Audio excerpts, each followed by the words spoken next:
Thanks for stopping, man, and asking. I've had a good conversation here with a young lady just a moment ago, and I come out. Oh, you heard some of that? I mean, I heard some things here and there, but I didn't hear, bro. It's because I was like following the other side, basically. Okay. But yeah. So, what made you come over and stop today? You heard a little of the conversation, maybe, I was just curious, honestly, because I'm in the mass communications field, and a lot of us we like to socialize, we like to interview other people, all that type of stuff. Okay. And I'm trying to get used to like getting on screen more often. Like, okay. I'm glad I can help. Yeah, literally. No, because last semester I was taking a broadcast class, and that was like my first time being on screen, like full time. Let's just say for my classes or whatever. So I'm trying to get used to it, basically, because I plan to be a sports commentator. So that's the main goal that I got. Well, you seem to have the personality thus far. Thank you. You got the voice, you got the projection, right? I'm a preacher, so I'm a Christian guy, and with me. I'm Christian as well. Well, we're gonna chat it up. We're gonna chew that cud, brother. It's good to chat with you. There was before days of amplification and microphone, there was a question of whether a man could stand in a room of a couple hundred people and be heard in the back row, and they used to measure the chest as an indicator of whether you could project, without losing your voice in 10 minutes to the back of the room, and that was part of mass comm back in the 19th century. How do you communicate in a room? Let's say you had 5,000 people. Can you speak in a way that they can hear you from the back of the room? So it's just something to chew on there in history to think about. I mean, I'm assuming it's without a microphone. You just project your own voice. Right. No mics before all that. I mean, I guess so. I mean, I think I've never been in that position before, but I think it's because I'm a social person. I like to socialize with other people, so I get along with everyone, basically. And I have like my own persuasive techniques. Let's just say it's like grab anyone's attention depending on the topic. Let's just say I fake a seizure. That usually gets a reaction, and then I'd be like, "Hey, I'm Joseph." Yeah, that too. But like, if it's like, I'm kidding. I don't do that. If it's what I know. If it's like one-on-one conversations or like with a group of people, depending on the type of person I start talking about, then I get to know them a little bit more. Because of course, if you talk to someone, one of the main things that every human likes is like being heard, telling their story. Yeah, they want to hear everything about you. They want everything. Yeah, they want them to listen to what they have to say, basically. So where are you from in the world? So I was born in Tampa, but I'm part Colombian, part Cuban. Okay, so you back and forth have been living in your years thus far on Earth? Yeah. Cuba and here? Yeah, basically, I mean, I grew up with Hispanic parents. I mean, they've taught me, basically how it is to be Hispanic, socializing with one another. Okay. They brought me, they taught me, like, a lot of things, like the Christian values, ethics, all that type of stuff, basically. Yeah. I've been to Colombia several times as well, so I already know, like, the cultures as well. Gotcha. And so, again, I know you're here. What year are you in your studies? Senior, my last year. Last year, and so you're weighing some prospects, considering what's next. This school did very well for me professionally. I was here a long time ago, but it opened doors for me that I just ended up retiring out of the military. I was an officer in the military for a long time. Your service, by the way. Oh, thanks, man. So that's all done, and I'm kind of grateful. And now I'm here, and I work at a church in Lutz, and get to come out and talk with people and interact on faith and what they believe. Okay. That's the primary reason I come out. Like I said, even before we started the video, it's a conversation about religion and philosophy. So can you tell me, like, your religious background? You said it a few times. I want to hear more. I'm just a Christian. Like, I'm like non-denomination or whatever. But like, if people were to ask me something specific, I would say like some of my beliefs are a little bit like more Protestant. But I just declare myself as like a Christian non-denomination, basically. Okay. Same thing with my parents. They're all Christians as well. Okay. Well, that's helpful. I mean, really, you threw out a title, Protestant, that depending on like someone's understanding of it, for me, that's illuminating. As a student of the Protestant Reformation myself, I happen to be a Protestant guy. I'm a Baptist guy. Yeah. Because I think that is a good articulation in its summary points on all of Scripture.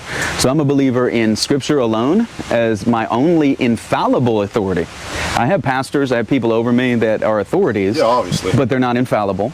There's only one source that is truly infallible, and that is the written Scriptures. Yeah. Right? Now, that is a decidedly Protestant Christian belief. Okay? So when you say I'm a Protestant, like things like that come to mind, and I go, okay, well, that makes sense to me. Yeah. He's therefore not believing in a pope.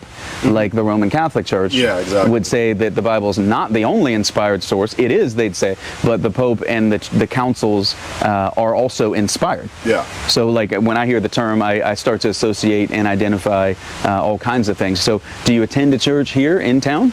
Like not here, like on the USF campus, because I commute. It's like a church like that's near my house, like with my family from time to time or so. Whether we go in person or we stay or at our house, it was like a sermon, I would say, like on YouTube Live, basically, just looking at live. But no church you're in regularly in the area. You say you're from Tampa, so I'm wondering. Yeah, on a consistent basis, not really. Like I'm trying to like get in the groove again, to like go to church and like pray consistently, you know, that type of stuff. Well, I want to give you an invite to Idlewild. We have a great young adults group. I've heard of it before. Okay, we're out here on the Wednesdays on the bull market. You can come by and find the Idlewild table. They'll be out here this week. Next week I'll be out on the 24th. I think that's next week, 2 weeks from now. I'll be out. We come out and interact, but we got a lot of, it's a big church, so we have a lot of students that are from here that attend with us. The young adults group is hundreds of folks your age with Tommy Campbell. Young adults couples, and not the one you're specifically. There's one here in USF called Chi Alpha, which I've been here. I haven't heard of that. Yeah. It's obviously it's basically like a student-run organization here in USF, basically. Sure. And it's been pretty interesting to say the least. I liked it, but like I'm still trying to find like a place where I belong, basically, you know. Okay. Because I've been to like numerous youth groups, numerous like churches, let's just say. Yeah. Whether it's here in Tampa or in Clearwater, and yeah, there's like good people to talk to, and like the way how they preach is all right, but I just don't feel like that's. You haven't found it yet. Yeah, I haven't found like my own. Makes sense. Or my own niche. Makes sense. And I hope that Idlewild becomes that. I know you're coming to the end of your time here. You may be somewhere else very soon in graduation, etc. But you can reach me through that website. I can plug you in. Maybe I'll get an email from you. But on to business here. Yeah. Tell me, if you would, in your own words, what is the gospel of Jesus Christ? What's the gospel? I mean, the gospel, it's just, the gospel says the New Testament, and like the gospel's the New Testament, if I'm not mistaken. I would say it's like old and new, because it's been a while since I've talked about all type of stuff. Well, I don't want to give you all the answers. I want to see your answer, but you're right that the gospel surely is revealed in the New Testament. Yeah. The gospel basically talks about like the life of Jesus Christ, basically from the time that he was born all the way until he was crucified, and also following along with the letters that Paul wrote to Ephesians and like in the Corinthians to all the other people. So it's basically all the teachings and the way how Jesus lived, and it basically gives like a guidance as to like how to live like a good life, essentially. Okay, that's a broad capturing of the New Testament. Yeah. But if I were to say, going from there to be more specific, let's say I said, I don't think you told me the gospel. Not yet. Yeah. I think you'll get there, right? So I'm pulling a little bit from your answer, just to sort of telescope, right, to explore it a little more. I don't think you mentioned the gospel, though. So what is it? If I say that and you hear that, like, what do you think I mean? Honestly, I don't know, but I don't know, like it could be anything, honestly, for all I know. Like, I don't think it can, but here's what I'll do. Here's what I say. I think that the gospel is the resurrection of Jesus. Now, you didn't mention that. You mentioned his life and teaching, and I know this is a part of it. But if I would hope this. Alessandro, is that? Sandro. Just Sandro. Yeah. I don't want to get it wrong. Yeah. Sandro, Joseph again. Yeah. I would hope, Sandro, that if somebody asks you in 6 months, what is the gospel? You go and see what I'm saying is biblical, and you say the gospel is the life, death, and resurrection of Jesus, and here's what it means. Yeah. Like literally, bro, I think that the gospel, if somebody asks me that question, what is it? I'm going to describe it in a way that really doesn't directly deal with me yet. I'm going to describe it in its historical, biblical setting. And the gospel, the good news is that someone came out of a tomb, that someone being Jesus. Yeah. And then you would say, okay, if that's good news, why, right? And so the gospel becomes the message of reconciliation with God, forgiveness, peace with God. Then that's what it has to do with me. Yeah. But there's a history before I was even a thing to what the gospel is. Does that make sense? Yeah, yeah. That's what I'm kind of getting at, is the resurrection. So you believe that Jesus is God. You believe that he lived, died, resurrected from the dead. Yes. Ascended into heaven. Yes. So you've been taught that, you believe that. Do you think that Jesus is the only way for any human being to have their sin forgiven? He's the only, because the thing is, we have the Holy Trinity, God, Jesus. I'm a Trinitarian. Basically. So like the only way to like seek peace, let's just say, is through God. Because you can see, or through God, Jesus. Because all three of them are one. Basically. They're one. That's what it is.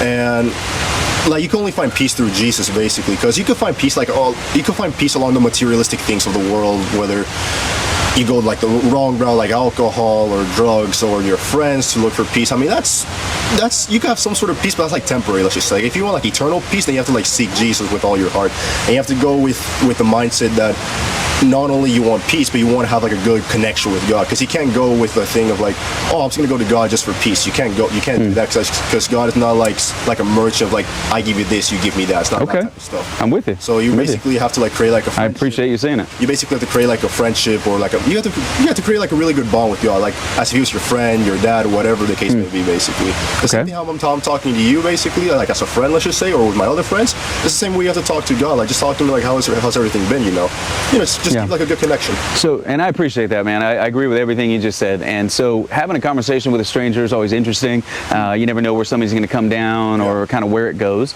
I'd like to try this on with you. You're such an amicable fellow. You can start dialoguing. You're an outgoing guy. I think I'm an introvert. My wife goes, what? Like, you're not an introvert. Like, you kidding me? Doesn't seem like it. Okay. So that's what I'm saying. Like, I don't think I am, but I can come out and talk to a guy, and you never know where something's going to go. Yeah, it depends on like where they come from, like with their beliefs, because they have with everything how it is with society nowadays, with politics or religion, you never know what to expect from other people. I don't know if you ever could, but some societies were a little more homogenous than ours, which is much more the melting pot or the tossed salad. I guess people love to use that expression more these days to describe the U.S., but you never really know. So here's where I want to go with you, though, and have a meaningful conversation with you. Do you think that before someone becomes a Christian, so we're all born into this world, we live, I think we all must be born again, Jesus said? Yeah, through baptism, basically. Baptism comes after, I think. It's not the way I get saved. I'm not saved by works. I'm saved when God, brings me the gospel. I believe he grants life. And then I'm supposed to get baptized because I'm a disciple of Jesus. So he said, go in all the world, make disciples, baptize them.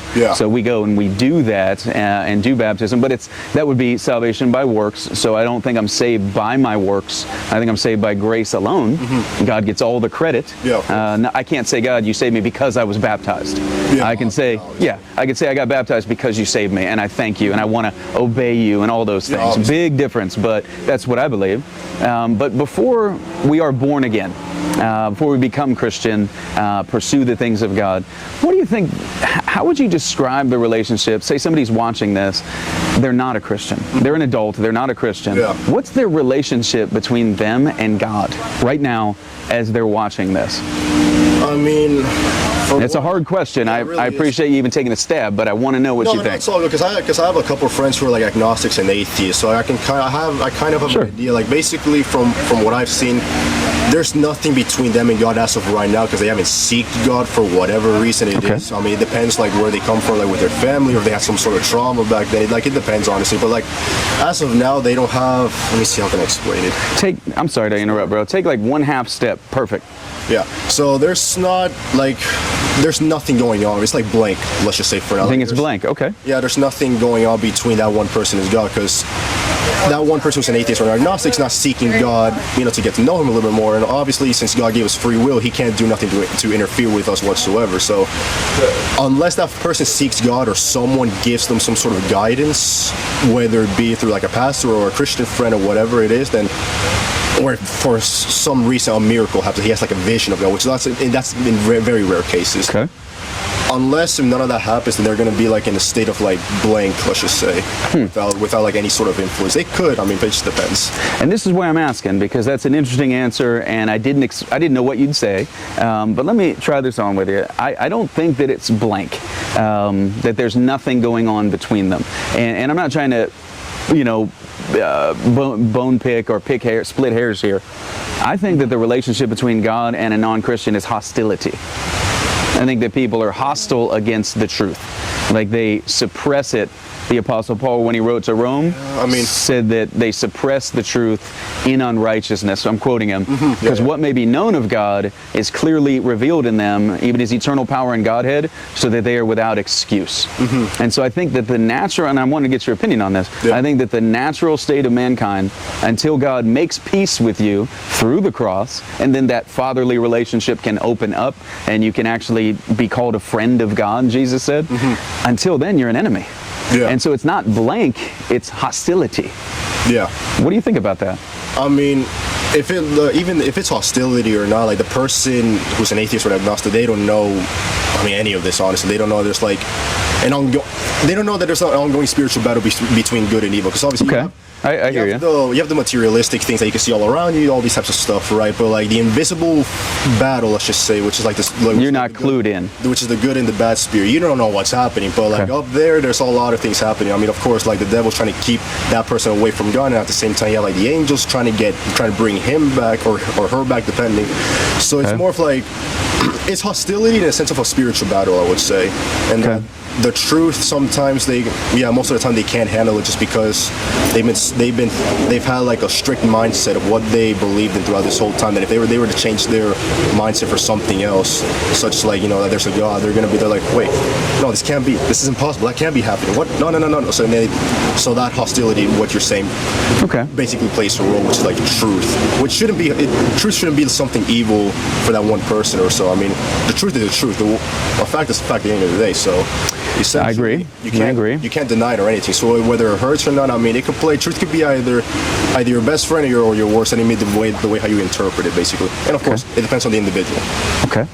Yeah, I think that, like you're saying then, so for us as Christians, we can be aware of what's going on, if you will, behind the scenes. Yeah. The unbeliever all of this is foolishness to him. The Bible says the gospel is foolishness to the non-believer, to the one who's perishing, because we present something you can't see or taste or touch.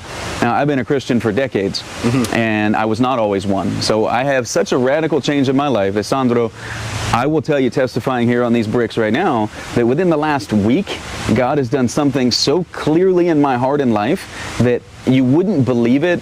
The non-believer surely wouldn't believe it as evidence of anything. Oh, yeah, of course. But for decades, I've been praying about something, and He's done it this week. And I just want to testify to this reality that a believer would go, I think I know what He's talking about, and God did similar things in my life, changed my life. It's not the immediate that everybody can see. I know it after decades, and everybody that knows me knows there's been a big change in my life.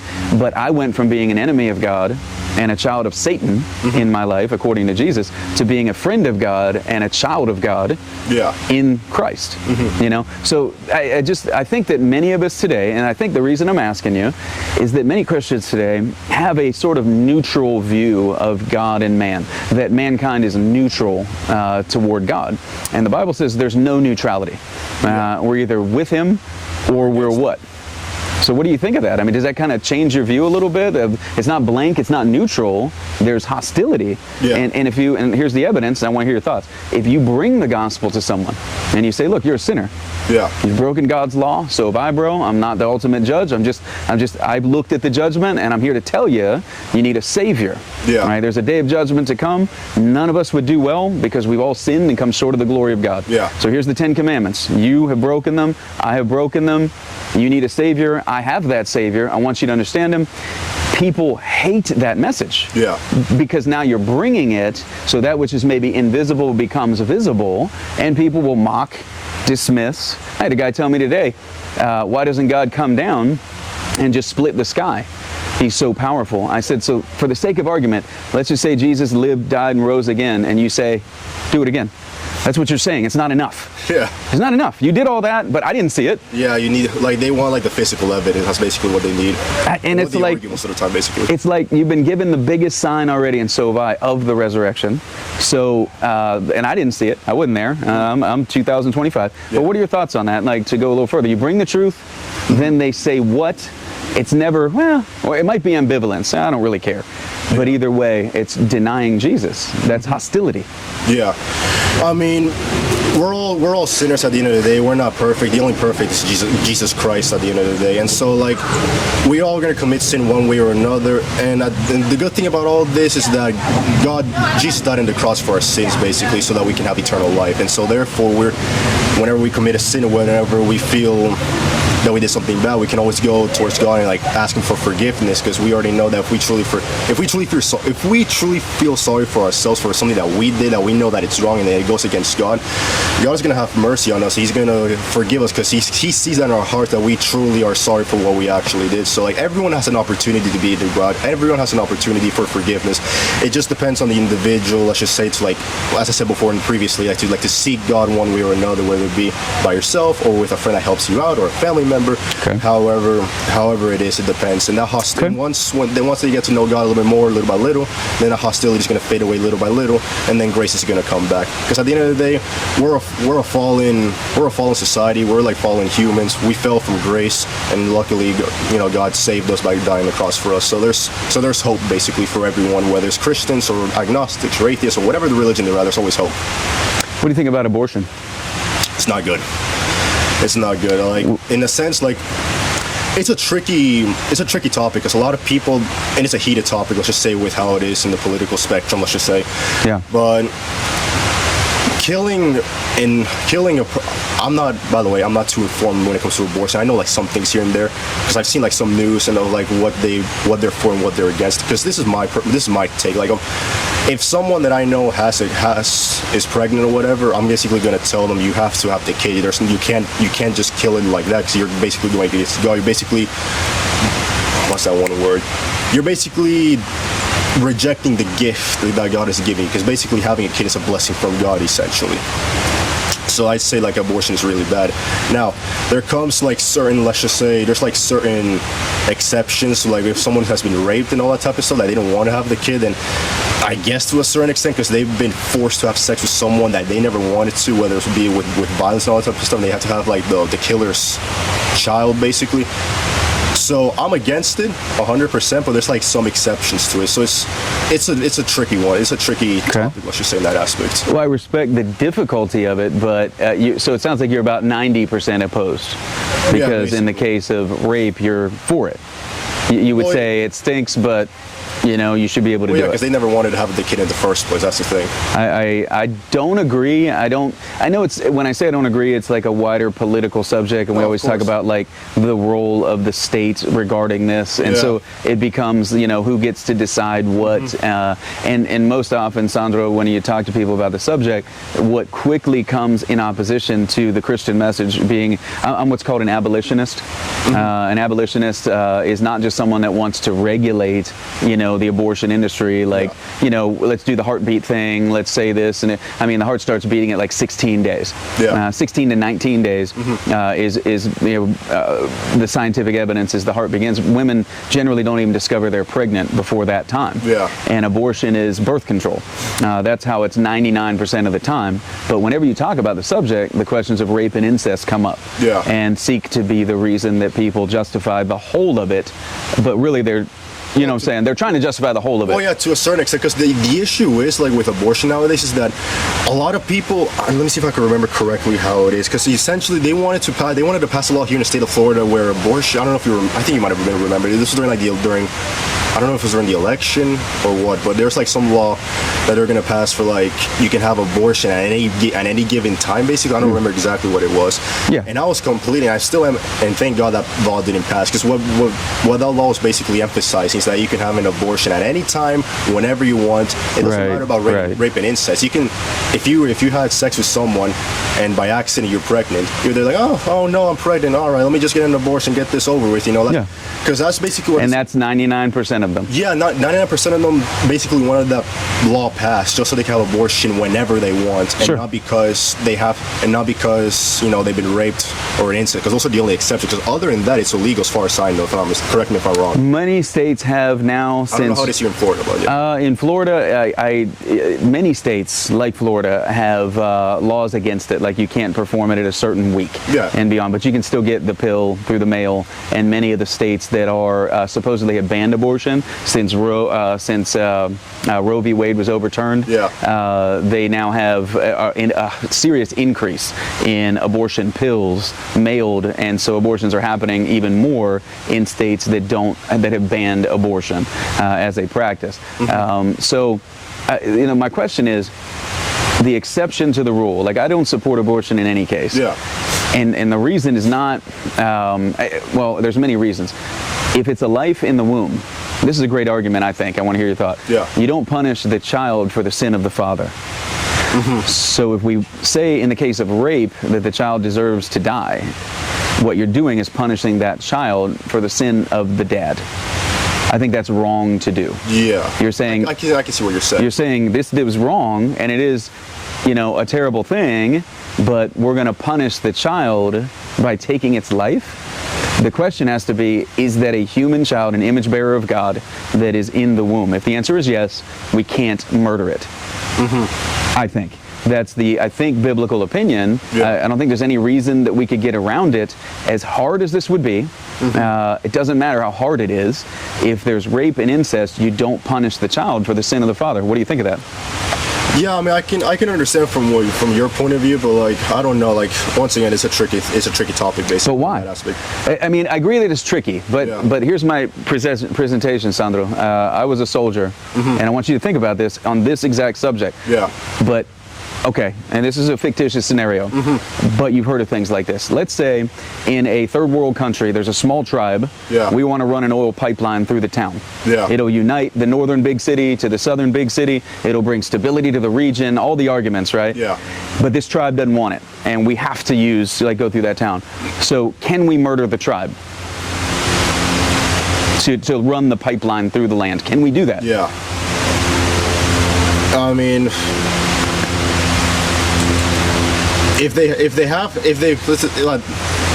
have to do it, I mean, they can. I mean, because for one, it doesn't affect me personally. Like, if they want to do it, I mean, it's gruesome, I am going to say, but like, if they want to, because the thing is, I mean, it's a big population against like one tiny like population, essentially. Yeah, let's say it's just one family. Yeah, basically. That's living there, and they say, no, this is my land, you're not running the pipeline, we got to do it. Because the other option would be, like, the other peaceful option would say, instead of like killing them or anything, they can like move to like a different territory. They reject that. They say, no, we're not moving. Is it okay to murder that family to lay the pipeline? No, like murder in that aspect, like it just Okay. doesn't make sense. But now, and I can see where you're going with this now. Okay, I'm so glad you said that. Yeah. But my point is, morality, we can't complicate it. We can't complicate ethics. Yeah. Because the moment we do, the moment we say, I know this is wrong, but, is the moment all sorts of evil takes root. And it's the same with abortion. The moment we say, I know this is evil to murder an innocent child, but there's all kinds of issues. Yeah. What you should say, ethics has to be simple. It has to be black and white. And it always is, by the way. There's never, and here I'll make it even easier. For most people that would argue, in the case of rape or incest, let's allow it, maybe not the other 99%. The arguments go back and forth, and the politics makes this something, but ethics have to be a part of politics. And ethics have to be very simple, because they always are. It's not complicated. I'll prove it. I'll prove it to you. Should a man ever be able to rape an infant child? No. But you haven't considered anything. You just said no. You see, the ethics, Yeah. there's no but. You just said no, right? Yeah. But what if I say, I'm really lonely. I'm born attracted to infant children. You don't even consider it, because ethics have to guide you. They're always right and wrong. Yeah. And it should guide us on abortion, period. If we let I know this is wrong, because there's no argument for me for the Nazis in Germany. Yeah. Okay? There's no argument. But if you say, but, then I know I'm talking to a person that's been corrupted somehow in their ethics. Yeah. I think that's what's going on in abortion in our country. Most people don't care. Like, they want it up to the time of birth, and in fact, they won't say it out loud, but you should be able to kill like a 6-month-old kid. Just if they're a burden, if I can't raise them, if I don't want them, just bullet in the head, done. Yeah. Most people live that way and treat abortion that way. They don't quite say the birth thing, because it's really easy when you're pregnant now to go and have an abortion. So we don't have to deal with it at 6 months out of the womb. Yeah. We deal with it right in the beginning. But ethics, this is my question. Is it ever right to murder an innocent child? No. No. So then why is there a case of rape and incest that makes it okay? There can't be. Ethics demand, or they mean nothing. Yeah. There's always going to be an exception. If I can murder the family to install the pipeline, then I've allowed my ethics to be corrupted. Yeah. And it's very dangerous. Is it ever okay to rape an infant child? Maybe. No. Like no, right? Is it ever okay for me to hurt your mother? Like, let's say your mother lived in that land and I wanted to run the pipeline. You see, we need to think along these lines, I think, because we live in a culture, and I'm wrapping it up right now, just having a conversation with a kind young man about it. Yeah, of course. You live in a culture, And you don't know this about me, I don't even know this about you. But Sandro, the statistics show us about 1 in 5 or less have committed abortion. We live in a culture, 60 million plus. Yeah. In just my lifetime, you're a Gen Z guy, right? Yeah. 1/3 of your generation has been executed. It's a statistical fact. 60 million. The Nazis put to death 11 million in the few years that they were in charge. In just about my lifetime, a little bit over, 1973, I'm not that old, but I'm getting closer. We all know it. As a nation, we've executed 60 million plus boys and girls. They have no names because they were snuffed out. Like, we live in a culture that is, whether they realize it or not, that invisible battle we talked about, it's affecting all of us. I think it's led to insanity. People are so hard-hearted. Oh, yeah. Oh, we've seen it all over the place. I mean, look what happened these past couple of days. I mean, dude, right? It's not looking good. So even if we don't understand it as Christians, we should know. And I'm a soldier, all right? I've counseled soldiers that have taken life in battle. It changes a man. Yeah. You take a life in combat, if you're not introspective, like something's wrong with you. Like if you don't go, what does God think of this? You know, is it murder when I, in a lawful conflict, engage with the enemy? Those are the kind of questions that'll arise. You can be a murderer in uniform, or you can be a soldier doing his duty, and it's not murder. But I've had to counsel many people through this. What about a culture that thinks abortion is okay? I've killed 3 kids, and it's fine. You don't have to agree with me that it's wrong. It's going to darken your intellect. It's going to darken your ethics. It's going to darken your opinion about God. Everything is affected. And that's why I look around and so few men like yourself would even say, well, I believe in Jesus. And so what do you think of any of this? Do you think I'm talking truth or am I talking nonsense? No, like I understand like from your point of view, basically with abortion and all that type of stuff. And also like with everything that's with society and with the world in general, that's just going downhill year by year, basically. Like darkness is like basically huddling around us like a wave, basically. Obviously, the ones who believe in Jesus Christ, like we're all protected by Him. We have like this shield that God has for us in store, basically to like protect us from all the bad things. I should say. I don't think that's true. Influence. We talked about in the last few days, like what happened to Charlie Kirk, right? Yeah. I mean, and I believe he was a Christian guy. Yeah, I mean. So I'm just saying. Like, yeah, of course. We're all one step away. Yeah, I mean, everything happens for a reason. No one knows why exactly it has to happen like this, but like. I hear you. It's very hard. Yeah. Like with God, everything happens for a reason. We don't understand why, and we'll probably never will until we go to heaven and we'll find out. But like as of right now, we'll never understand why. And we're just gonna be a constant battle with good against evil, like the spiritual battle. I'm saying, and there's gonna be people, of course.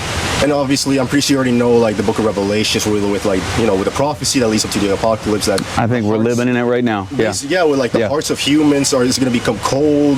Like, there's not going to be any like mercy. There's not going to be any kindness towards one another. Not too long ago, like literally. Like the day that Charlie Kirk got assassinated, I was walking with a friend of mine, and I hear this individual behind me just like laughing, like just basically laughing, say, haha, so funny, look at this, basically talking about the assassination. I looked at my friend like, what? Oh, it's all over. What is this? Like, it doesn't matter. Like, put politics aside. Screw that. I mean, it's a human that, for one, they lost a father. They lost like that family lost a father and a husband. I mean, it's horrendous. All because he was exercising his free speech. He was just debating, and that's it. That's literally it, just talking. Well, he had a strong opinion, and he was doing great things. Yeah, and you're right. There's agreements and disagreements at the end of the day. But like, you don't get to assassinate. No one deserves that, man. But we, and I hear you, and I agree with you, and I just want to swing it back around, man, because I'm looking to radicalize young men. I want men to be radical. I want to be anti-abortion. It's not enough to regulate it. It should be illegal. And the women that would commit it should go to jail. Yeah. There's no exception for it. Women don't get special murder rights because you're the mom. You don't get to call it a parasite. You don't get to treat it like a parasite. Yeah. That's very common. That's 99% of the people I meet on campus, that's their opinion. Yeah. Okay, so that's not okay, and it should be wrong to devalue someone just because they're in the womb. Yeah. Just like calling them black and saying they're not real people. Yeah. And you can devalue them, or calling them a Jew, and so you can devalue them and murder 6 million of them as a Nazi. You don't get to say babies aren't humans, and so he's murdered 60 million in the U.S. alone in just my lifetime. Yeah. That's not worldwide. The whole world world has to be covered in this. Yeah. And if God is a good God and he hates murder, which he does, means he hates murderers, he hates murder, he's going to punish this. Yeah, one way or another. So we need to go and be clear why it's wrong, because this is a baby. And so if it's a human being in the womb, it is never okay to execute that child for the sins of the parents. Never okay. Yeah. And it should be illegal to do so. I would be in favor, by the way, of the man, the incestual or the rapist, being put to death, tried, found guilty, speedy trial, Yeah. dead by week's end. Yeah, for sure. I'm all for that. I hope that the executor of Charlie Kirk and the executor of Iryna Zarutska, young lady, Ukrainian, stabbed, yeah, I remember. Charlotte, North Carolina, Yeah. I hope they're dead by October.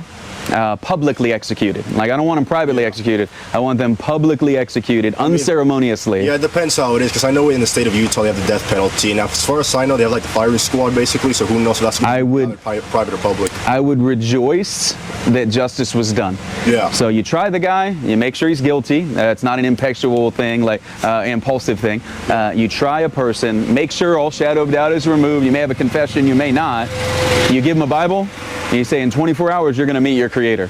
I'm coming back to do it.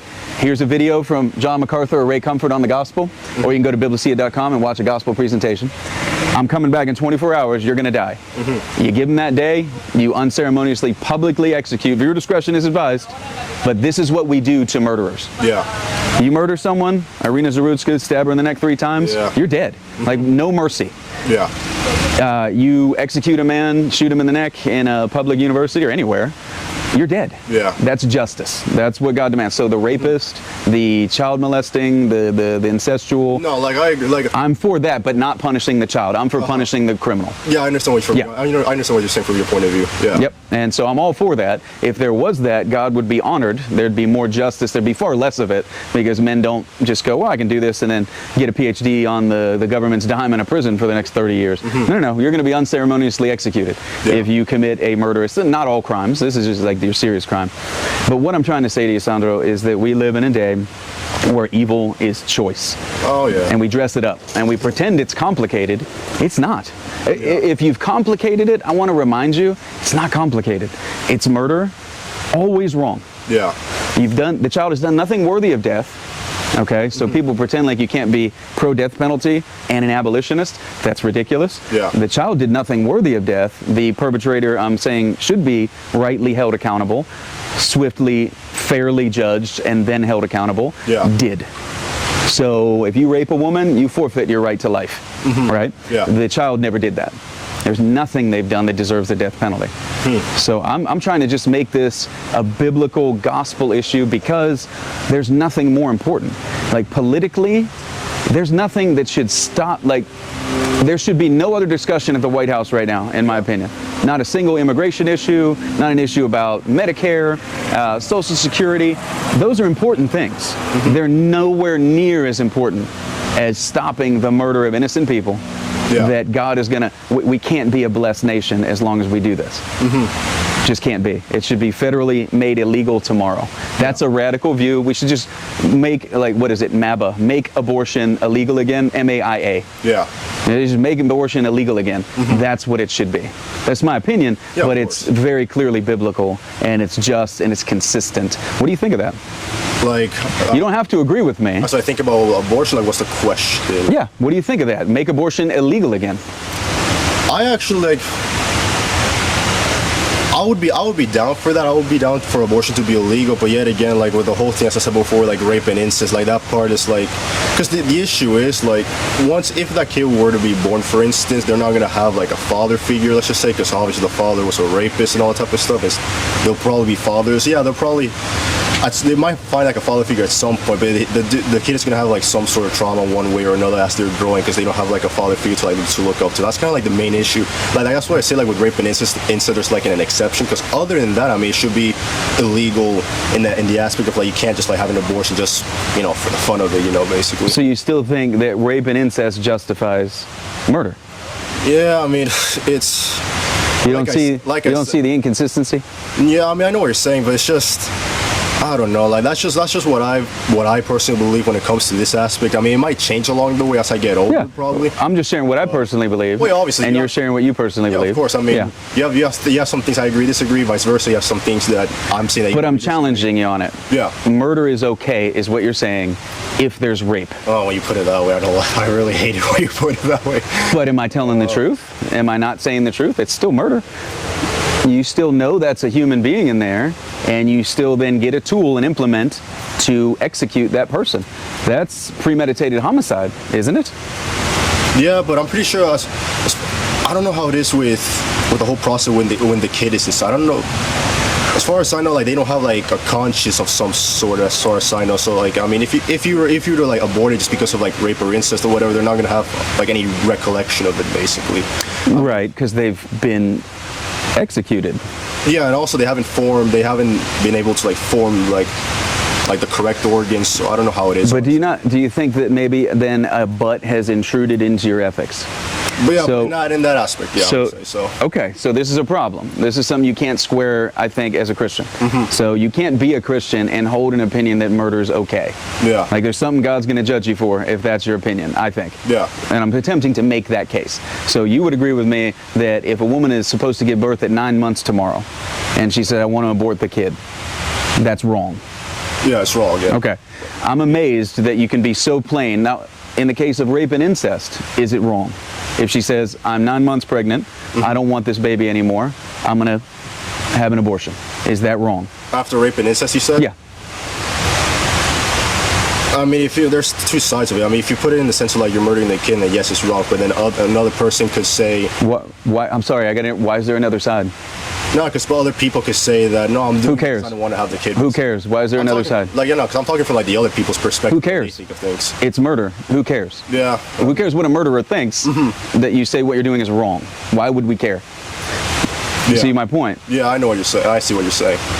Like, it's bad. I mean, the whole abortion thing is bad in general. Let's be honest. It's bad, but it's just... Unless it's rape or incest, then it's good, you're saying. We can do it, at least. And that's what I'm trying to challenge. So I agree with you, and you would agree with me, I think, on the 99% thing. If you're just going to do it as birth control, that's wrong. Yeah. But you're still saying, like most people do, there's the rape and the incest piece. And I'm challenging that with a little thought experiment, and I'm saying, okay, you get a woman that's been raped. She has her father's child within her. The worst case scenario, she incestual, no, she's pregnant. Okay. And she's 9 months in. Baby's 9 months full term. Is abortion wrong in that instance? So now we're not talking about a certain week thing necessarily. We're talking about rape and incest. Yeah. At that 36th week, let's say. Is it wrong? Like, well... Yes and no, I guess. I mean, it's just... Okay. It's a double-edged sword, basically, in that aspect. I'm trying to say it's not a double-edged sword. Like, for me, it's a double-edged sword just because from what I've heard from, like, other people and all that type of stuff. Well, I got you, and I understand, and I'm considering all the opinions I've heard too. It's just not complicated for me because it's a human life, Yeah. an innocent human life. So at what point does murdering that baby become okay? Yeah, I mean, I don't got that much. I don't have like any way of defending myself in that aspect. Basically, I mean. Okay. So have you changed your mind then that it's murder all the time, even if it's rape and incest? If you can't defend it, Like the thing is, murder is bad no matter what. Like I will say that, and of course, unless there's rape or incest. I mean, it brings back to this topic basically. I mean, But you just said murder's not okay ever. But Sandro, that's not what you're arguing. You're arguing it's okay sometimes. yeah, sometimes. I mean, So then- if you want to look at it that way, then yeah, technically speaking, like in the sense of like rape and incest, then well, yeah, I mean, I don't like to put it that way, but like, yeah, I mean, I don't know, like. So is that inconsistent? You just said murder is never okay, but then you're saying in this Like, instance... yeah, it's inconsistent. I will say, because obviously each one of us has like, we have like, obviously not only me, but like with everyone, we have like our own set of rules of like what's okay and what's not okay. Basically, that's something. But you don't argue that way when it comes to rape. Well, yeah, I mean, rape is not okay in any instance. Like, Who says? I mean, from what I've been raised and from what everyone has talked to me, and obviously from from like the Bibles and all type of stuff that rape is bad and all type of So you don't think the Bible is clear that we shouldn't murder? Yeah, the Bible says that we shouldn't murder, of course. The big question is, are we able to live up to like be good followers of Christ, basically? Because obviously we're all imperfect at the end of the day. So we get to murder a baby. Yeah, It's not, it doesn't line up, yeah, dude. I know it's inconsistent. I know that. Doesn't line up, dude. Yeah, I know it's inconsistent. Like, it's something that's been, like, with abortion, I really don't talk about it that much, honestly, just because, well, the topic doesn't bring it up that often. And of course, if I were to speak about it with like any random person, and of course they're gonna treat me bad and they're not gonna respect me, and then, you know, the whole thing, basically how it is with nowadays. If you heard that Texas had invaded Mexico last month and murdered 5,000 innocent Mexicans in Nogales, would you be upset? Would you be like, yeah, I mean, what gives you the right to do that? Yeah, I'll be upset about it. Yeah. So what if a country murdered 60 million people? You wouldn't be upset about that?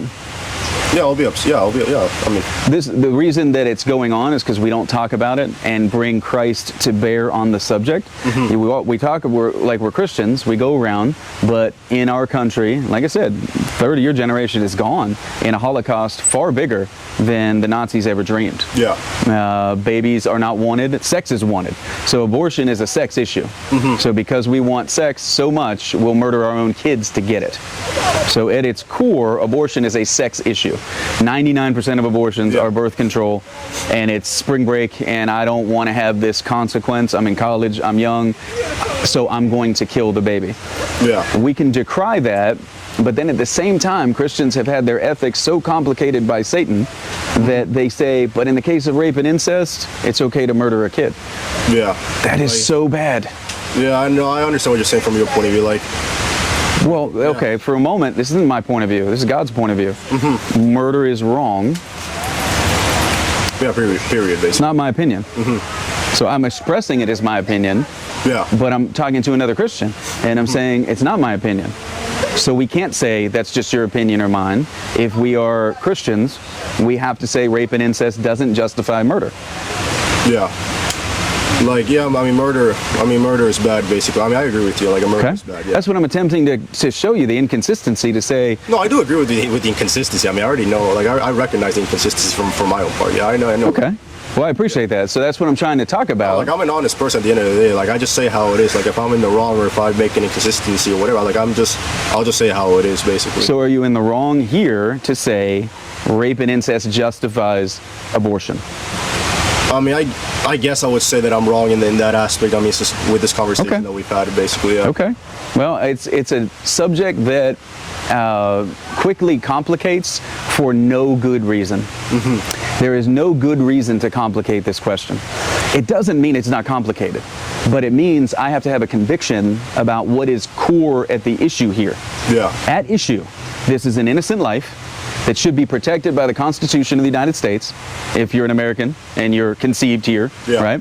Life should be, the right to life, liberty, and the pursuit of happiness is in the founding documents of this country. Yeah. You, the mother, the father, the doctor, have no right, should have no right to end that. The right to life is the, according to the founding documents of my country, these rights come from God. I know certain senators recently have said that's a really bad idea, but those guys should be fired immediately. The Constitution doesn't give you your right. According to the founding fathers, those rights come from God. The Constitution is to protect them. Our government is to protect them. And we've denied that right to, listen, Sandro, you need to see the picture and the scale here, bud. The current populations of Washington, the state, Oregon, California, Arizona, plus have been executed in our country, boys and girls, before they ever had names, in the name of sex. If that doesn't, like, you don't feel the weight of it, I'm asking you, why not? Like, why is this not something that we as Christians are, we can't stop, like, murderers, just like I can't stop rapists or child molesters, but I would if I could. And shouldn't we as a just society say, that's it, this is over? Shouldn't we do that? I mean, it would be nice, but it's impossible to like rally everyone up to go against it, because everyone has to be on page with this type of thing. I mean, So you believe rape is wrong all the time, right? yeah. Does the whole country have to rally around that for it to be true or to be illegal? Rapists don't agree. Yeah, rape is wrong at the end of the day. I mean, yeah. They don't agree. Yeah. So why do I have to have 100% opinion if I'm a just and moral person to say that abortion is wrong? I don't have to have consensus. It's wrong. So if I have the authority to stop, I should be able to call the police right now at my local Planned Parenthood and say, get down here right now, bring a paddy wagon, they're murdering kids. And everybody in the office should be taken to prison. Yeah. Because it's murder and it's unjust. It's premeditated contract killing. It's kind of stuff the mafia was decried for doing. Or that our country has done militarily. You could have the argument CIA, you know, stuff like that. Yeah. It's a premeditated homicidal act against an innocent individual. And it's happened 60 million times. The population of our country is what? Do you know? It's like Current population. in the U.S., I really About 330 million. 300. Oh yeah, I was gonna say 365 million, but I'm way off. No, you're close. 365. I looked a long time ago, maybe closer to 365 than 330 right now, but I think it's somewhere closer to that number. 60 million. Dude, that's 1 in 5. Yeah. Unless my math's off. A little bit around that. Yeah, that's like an estimate, basically. Yeah. So, dude, like, just picture like a crowd of people, 50 of them, and then take out like 2/3 or whatever the number is there. Take out a quarter, take out a third. Yeah. A third. They're gone. In the name of what? We're not happy. We're a depressed society. We're an insane society. We're talking about things as if they're okay, like rape and incest should justify abortion. Really, that argument is used to justify abortion whenever, however, you know, at whatever stage. And I'm asking you, Sandro, if you believe in Jesus Christ, you can't hold that opinion. You can't say politically abortion should be okay. It would be, I think, something that people go to hell for. We're not allowed to say, I see murder, it's okay. Yeah. Like, I'm not your judge. I'm saying I wouldn't want to be you on the day of judgment to say, if you knew somebody that even had rape or incest, it's a horrible situation, but murdering that kid, hey, I'll pay. Go do it. It's okay in that instance. I wouldn't want to be you on the day of judgment because I think murder is always wrong. And I don't have a complicating factor. Like, there's nothing but. There's no but. Like, if it's murder, it's wrong. If it's rape, it's wrong. If it's child molestation, it's wrong. Yeah. If you abuse a person because they're black in slavery, like 50 years ago, or for 200 years ago, that's always wrong. To abuse another human being, or to say that they're not a human being, or if you're a Nazi and that's a Jew or a homosexual and just kill them because of these things, that's never right to do. You know, as a you would agree with all of that, I think. But yet we have this issue, and I'm asking young men to man up, to think about it, and if it's inconsistent, the view you hold, get rid of it. It's an inconsistent view, and we don't want that. We don't want that in our theology. So what we'd want to do would be come alongside that young woman. I've seen presentations at City Hall with young girls while the dad is presenting, or the uncle, playing with like a little toy on the table, and she was conceived in rape. And she's 8 years old at that, 4 years old, whatever, at that time. And he said, this is the product of rape.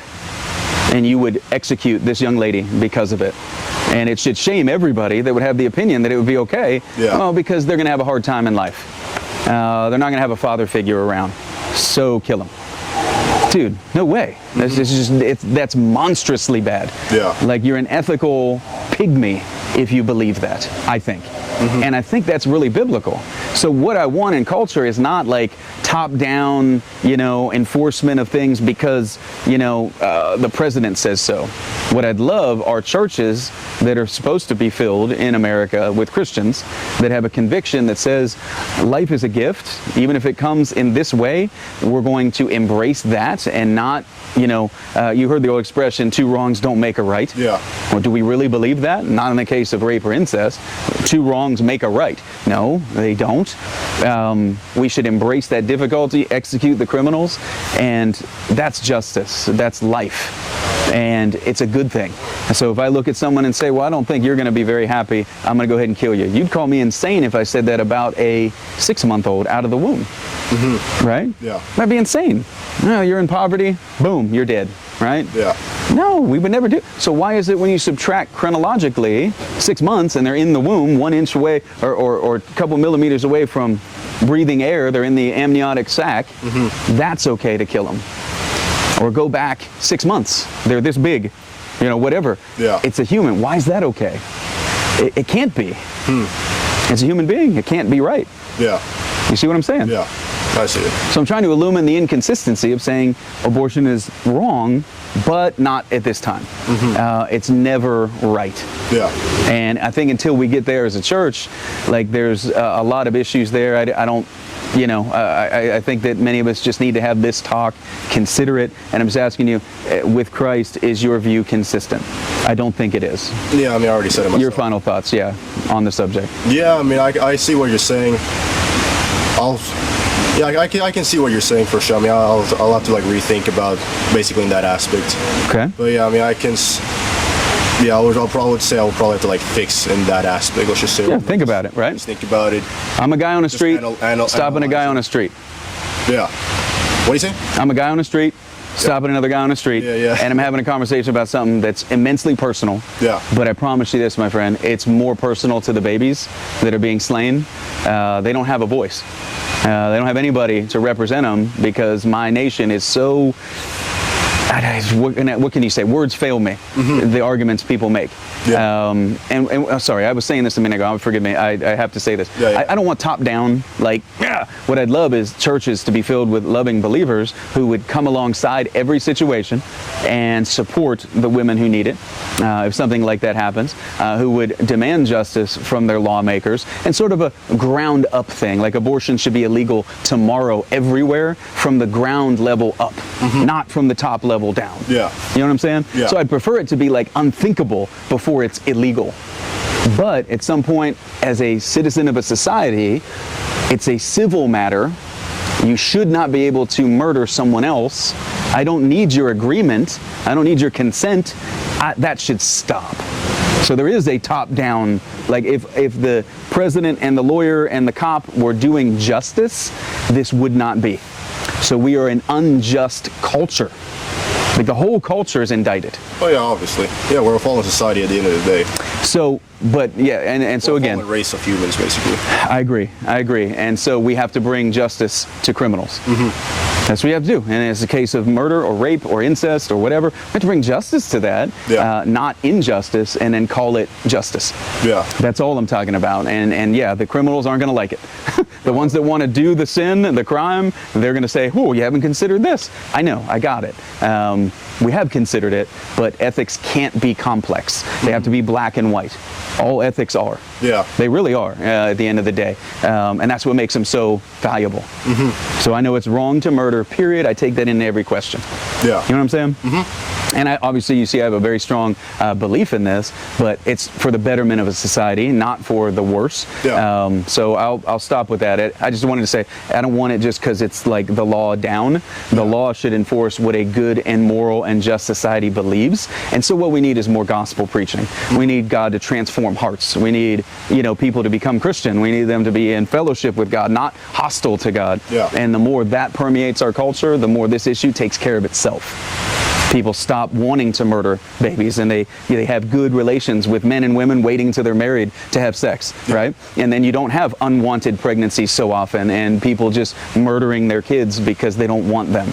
Like, you see what I'm saying? Yeah. So if we have stronger culture and society, these things begin to ripple effect, take care of them. We're just way out here now talking about an issue that's at hand, 60 million innocent victims. But I'd prefer the ground up culture. Let's just come to Jesus with this and be responsible sexually, right? Yeah. And then you don't have the issue, at least 99% of it. Yeah. And then the other things begin to take care of themselves too.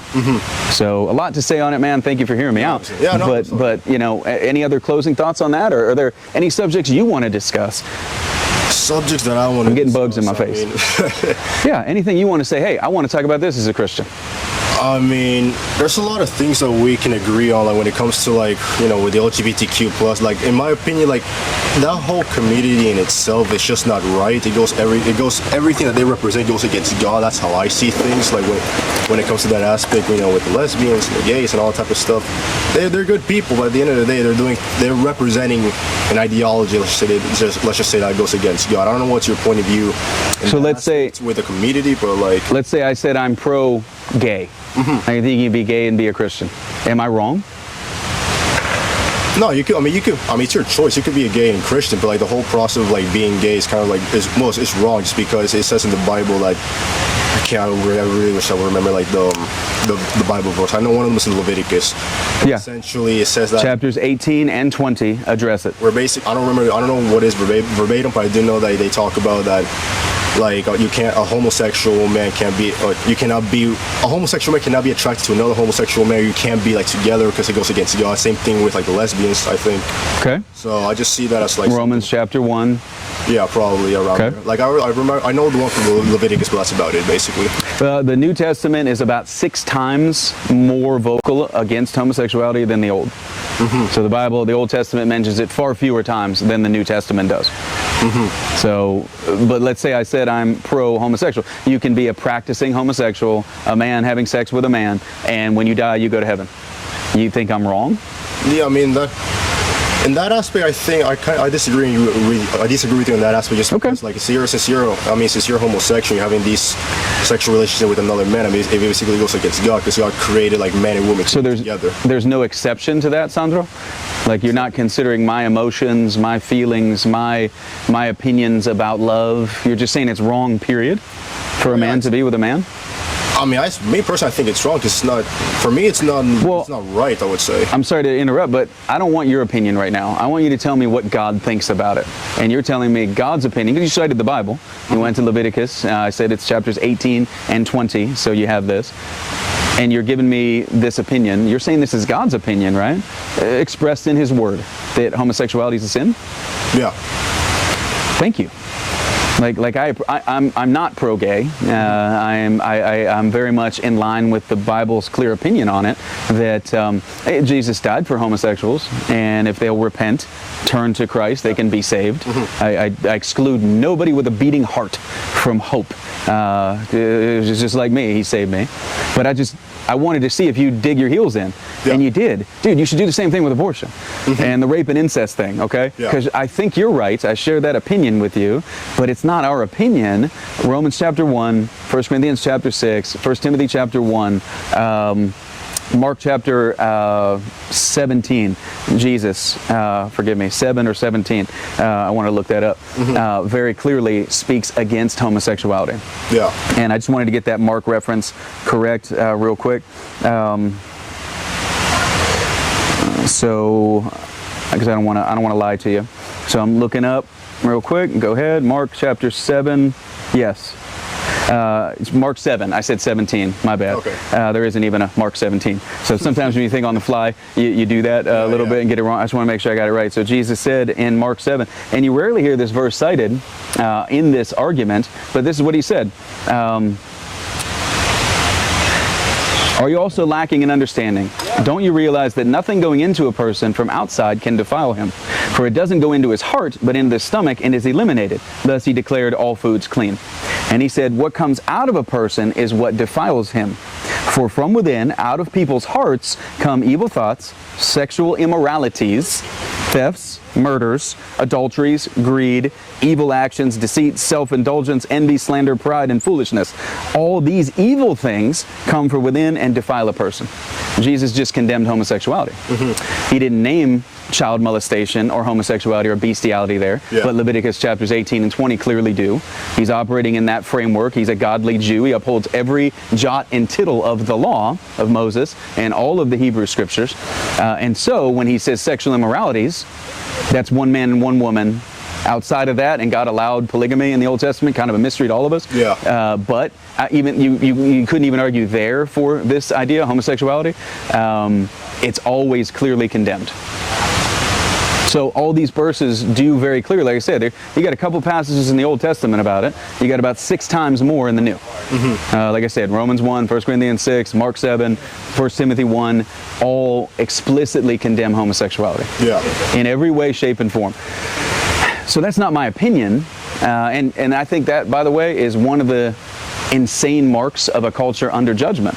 Partly because I would put abortion as the worst sin in my country. I'm sorry, there's just no worse sin than ending an innocent life.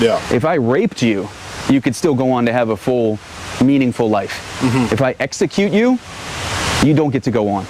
And so if that's an adult, that's a really bad thing. But what about when it's an innocent child? What about when it's most vulnerable, like in a crib, if I walk up and strangle a baby? Oh my goodness, how evil is that, right? Yeah. What about if it's in a womb and I strangle it? Stick up a pair of pliers, rip the leg off, crush the skull.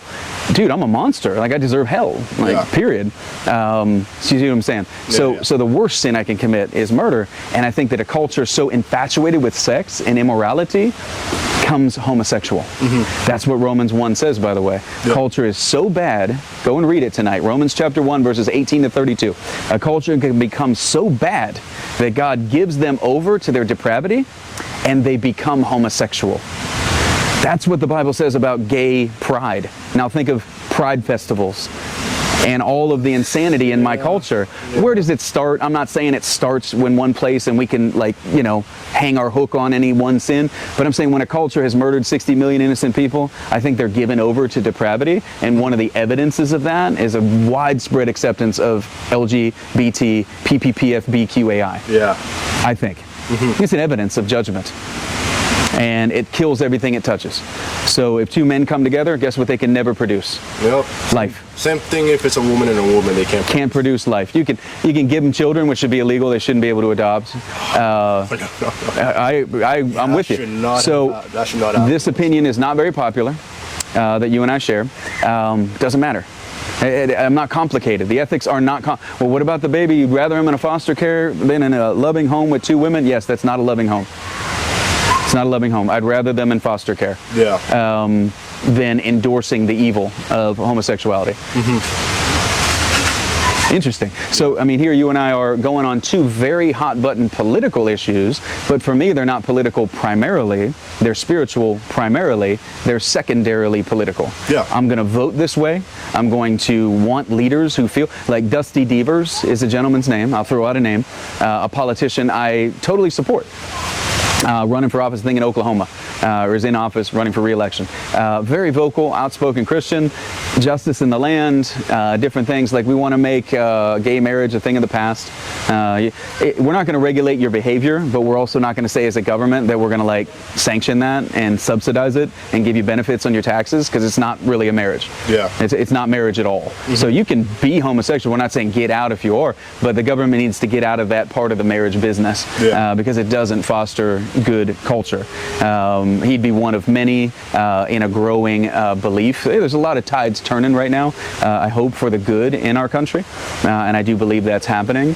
But here we are having agreement, but we're not saying that there's an exception here, and so I'm going to bring it back to the abortion thing. Just be consistent, man. If you're going to bring biblical counsel to a question, know what that counsel is and keep bringing it. Bring it everywhere. Bring that light into the darkness, wherever it is, and none of us are perfect, but we can bring God's perfect word to bear on every subject. And if we do that, I think He blesses it. I think He increases it. I think He gives life. I think life is a gift from God. I think my marriage of almost 21 years that's produced 4 children with my wife is a gift from God, and I value it. You know, I think that's His design. You know, men and women, like a right hand and a left hand, equal opposites, working perfectly together. Working in one, working in unison, basically. I believe that. And it's a foundation of, it's the first institution that God did. Bring a man, create a woman, bring them together. Let man will leave his father and mother, cling to his wife, the two become one flesh. It's the relationship. First thing God did in humanity was create that relationship. So I'm doing a wedding next month. One of the first things I'm going to say at my church is, God has done this for a reason. It wasn't our idea. It was His. So what do you think? Last question, man. You got another minute? I chop something else up? I won't hold you much longer. The knees are feeling it. Literally. Go ahead. Let's stretch a little bit. Go ahead. It's been 50-some minutes, so give it a stretch. What do you think about pornography? It's not good. Should we ban it? Not good. I agree. For the good of everyone else, I mean, yes, but at the same time, there's going to be people arguing, complaining, all that type of stuff. I mean, for one, they already banned Pornhub in the state of Florida like a couple months back. I do remember that. I think all you got to do now is go in and tell them you're 18 and you're good. Really? or something like that. I could be wrong. I know what you're talking about, but Because the last time I checked, because I checked in Portland just like, just to see, because I heard other people talk about it basically. I Okay. went there. And I don't know what there's- this status is, honestly. And Yeah. basically there was like Okay. a message saying that they passed like a law here in the state of Florida that would like, you can't watch porn here in the state of Florida due to a law that they passed, so and so. Yeah, that's right. That's right. I've heard. You can't watch it anymore. I'm very encouraged, but you can still go through a proxy server in another website and from another state, and people are doing it in Florida all day. Yeah. Yeah. So, but I got you. You can use like VPNs and all that type of stuff to change Okay. like Right. change like the different country that you're in and all that type of stuff. I mean, Okay. obviously you got technology, so So I think that it's pornography. impossible to ban it. That's the thing. It's almost impossible to ban it because you have all these VPNs, all this technology. People can circumvent one way or another, basically. I agree with that. I think Would you're be right. nice, but Okay. So you're in favor of banning it if we could? yeah, Because it's destructive. Yeah. And it makes honest, good sex between a man and his wife strained. It makes men awkward, usually. Women get viewed and devalued very quickly in this. And I think it's ultimately destructive. So I'm with you. I think if we could ban it, we should. I think we can in some ways, like making it illegal to do. That doesn't mean everybody's going to agree and do it. Yeah. But there's somewhere. Every good government knows where your right to sin against God is something I can't restrict. But your right to sin against your neighbor is. yeah, So if you want to steal your neighbor's car, I have the right to say, no, you can't. But if you want to blaspheme Jesus, if you want to be whatever you want to believe, I can't regulate that.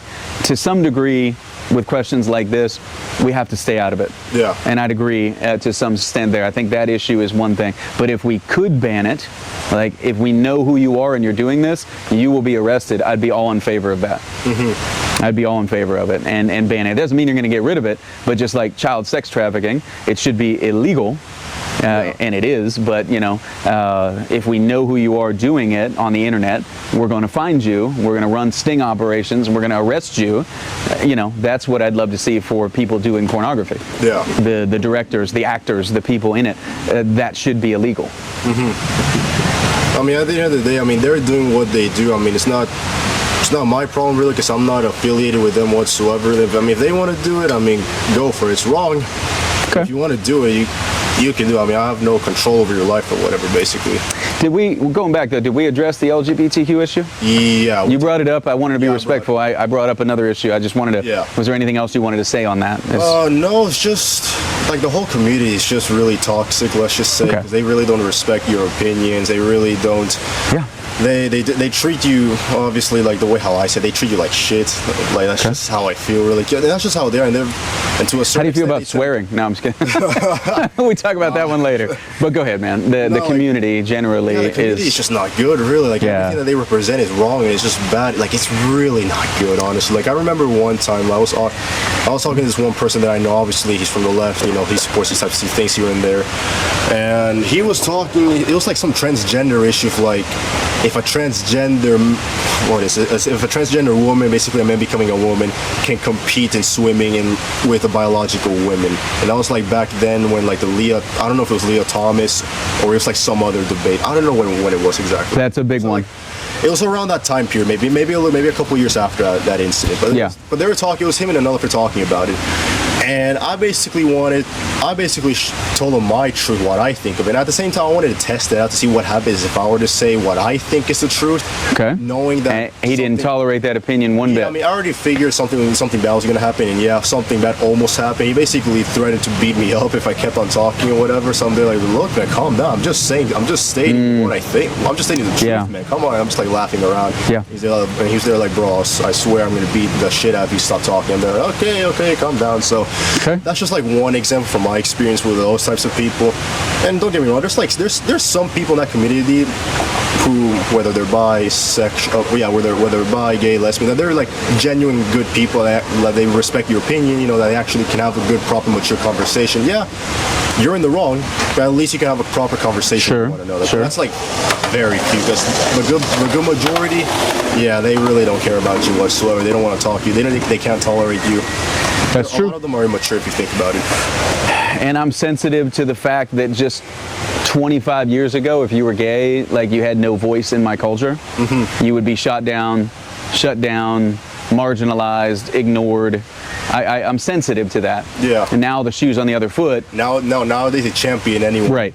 Oh, you lose your job. Like in the military, I suffered more persecution, even though I was a chaplain for the last few years. You can't express that homosexuality is a sin. And I served, my last tour was under Joseph R. Biden, who's a raging liberal nut job. And if you express the idea that homosexuality is a sin, you're going to face firing. Like you would be dismissed. It's not okay. Yeah, it's a new dogma. Yeah, because they see that as you discriminating or yeah. To them, it's just another civil rights category. Yeah, sin and skin. Yeah, when in reality, like homosexuality, lesbians, like anything, basically anything that's part of the LGBTQ community is a sinful community in other words. Yeah. It's all wrong. Everything that they represent is wrong. It's not right. Of course, if I were to speak my mind out to some people about this, of course they're gonna maybe get mad at me and they're gonna threaten my life at some point. Because I wouldn't be surprised if they threaten my life, because we've already seen a lot of things happening these past Charlie Kirk. years. Yeah, with Charlie Kirk. Yep. With the attempted assassination of Trump in Butler, Pennsylvania. I mean, freedom of speech is basically under attack from what it looks like, basically. And it's a complicated issue in that way. It's not complicated at the core, but there are certain overlaps here of what is the authority of the church in the world, what is the authority of a family, and what is the authority of a state. These are three biblical spheres of influence, and it's not everybody believes in script. I got it. So at some point, I've just got to draw the line with what hurts, what is non-consensual, things like that. And that is complicated, but it still doesn't change my opinion on when you stand before God. What I want you to know is there's no gray area here according to Him. You know what I'm saying? So as a Christian, I can live in the midst of a crooked and perverse generation, and I'm not calling for homosexuals to be locked up.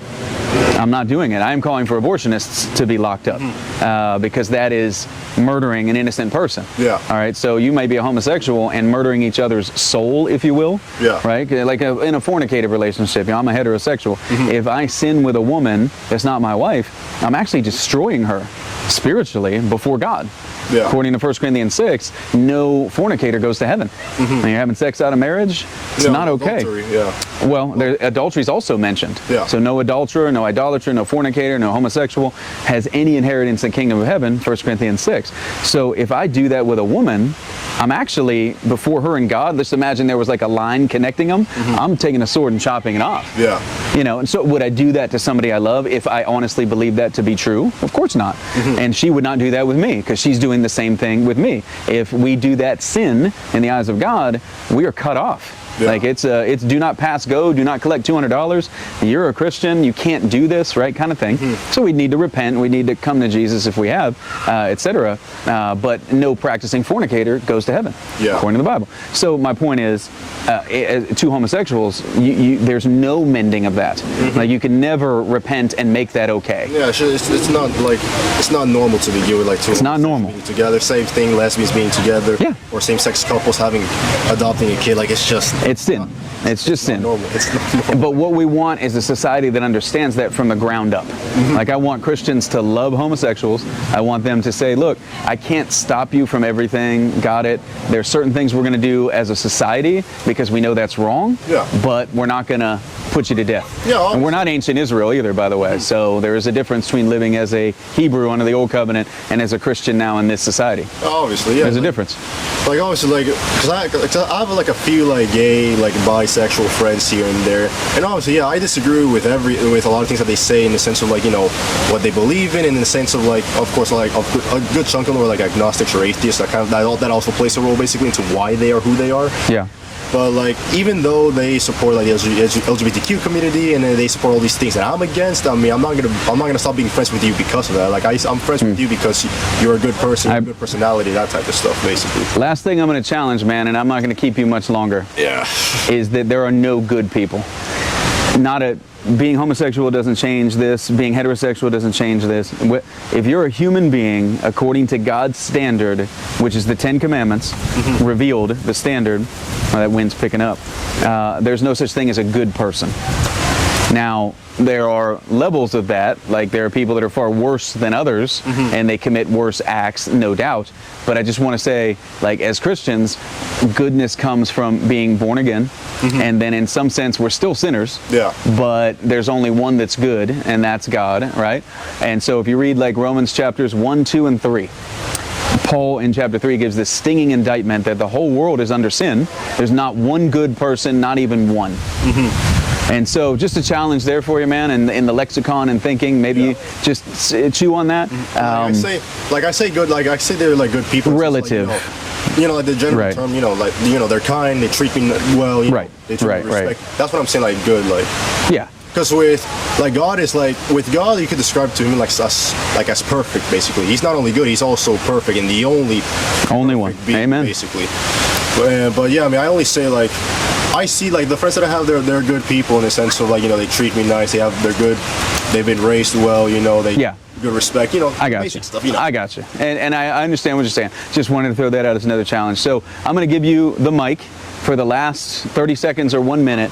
What would you want someone that watches this, hears this, to think, closing thought style? What would you say to me listening, me viewing, whatever? What do you want to tell me about anything? Well, I mean, as I said before, we're in a fallen society. In these times, not only in the good and the bad times, we have to keep our faith in God no matter what. We have to trust in Him in any sort of situation that we're in. Because if we don't trust and have faith in it, that means that our connection with God is not strong enough, and we have to like keep up with that faith. And we have to have trust in God in everything that we do. And that way, we're gonna have a good life with Him. Because if you're not with God, I mean, you're gonna have like your life and all that type of stuff. It's not gonna go as good as if you're with God, basically. So like the main takeaway is just have faith in God. Keep on talking to Him as if He's your friend, your father, whatever it is in your life. Keep on moving forward. Just be courageous of your faith. Don't back down. Preach the word of God. Don't be ashamed that you're a Christian. Be proud of it no matter what. I mean, there's a lot of Christians being persecuted, but we still got to stand up no matter what. We can't let hatred take control or have or be authoritative over us. We basically have to go with the power of God, have faith in Him, and just don't back down. Just keep on fighting no matter what in the name of the Lord. Awesome. I got some books I want to give you if you want to take some. All right. But Sandro, it's been a pleasure to talk with you, and we've chopped up a lot of things, and I just appreciate your time. No, thank you so much.